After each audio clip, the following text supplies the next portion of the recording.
Hindi ako sigurado kung ito ba ang kumpirmasyon ng matagal ko nang iniisip sa pamilya ni Noah.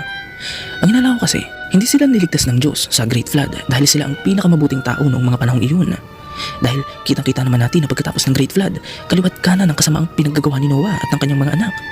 Gaya na lang ng pinag-usapan natin kanina, ginahasa ni Ham ang asawa ni Noah para ipakita na siya ang mas dominant sa kanilang dalawa. Si Noah naman nagpakalasing ng husto.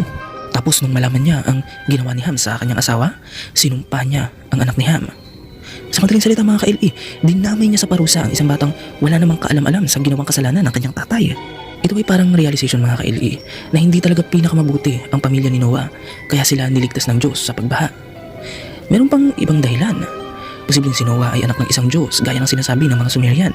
Pero malamang sa malamang, hindi kabutihan ni Noah at ng kanyang pamilya ang dahilan kung bakit sila iniligtas. Ngayon mga ka-LE, nakakalungkot mang isipin, pero ang mga ganitong nakakasukang kwento ay nagkalat sa Old Testament.